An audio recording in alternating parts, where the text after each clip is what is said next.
Welcome to my YouTube channel Ramesh online.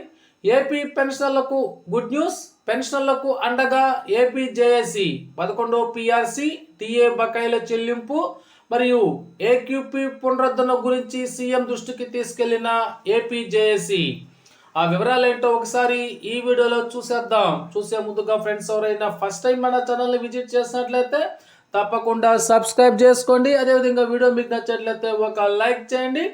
ఇక విషయానికి వచ్చినట్లయితే పెన్షన్లకు అండగా ఏపీ జేఏసీ అమరావతి సమస్యల పరిష్కారానికి ప్రభుత్వానికి లేఖలు. బొప్పరాజు రాష్ట్ర వ్యాప్తంగా 4 లక్షల మంది ప్రభుత్వ పెన్షన్లకు ఏపీ జేఏసీ అమరావతి అండగా నిలుస్తోందని జేఏసీ చైర్మన్ బొప్పరాజు వెంకటేశ్వర్లు ప్రకటించారు.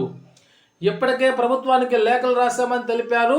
పెన్షన్ల హక్కులు డిమాండ్ల సాధనకు తాము ముందుంటామని బొప్పరాజు, ఏపీ జేఏసీ అమరావతి ప్రధాన కార్యదర్శి Palisetti Damodar Rao, AP state government retired employees association రాష్ట్ర అధ్యక్షులు పిఎస్ఎస్ శాస్త్రి, ప్రధాన కార్యదర్శి లక్ష్మీనారాయణ స్పష్టం చేశారు.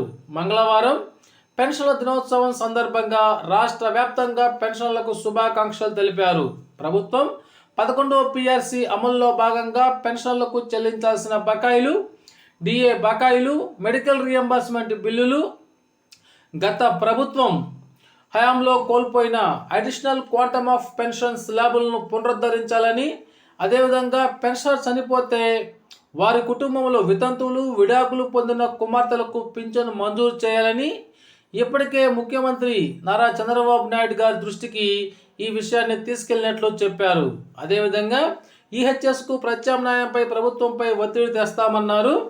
ఇక పెన్షన్ల దినోత్సవం సందర్భంగా ఈ విషయాలన్నింటినీ కూడా ముఖ్యమంత్రి గారి దృష్టికి తీసుకెళ్లినట్లు ఏపీ జేఏసీ అమరావతి వారైతే ఈ సందర్భంగా పెన్షన్ దినోత్సవం నాడు తెలియజేయడం జరిగింది. ఓకే ఫ్రెండ్స్, ఇది ఈనాటి సమాచారం. మీకు నచ్చినట్లయితే ఒక లైక్ చేయండి.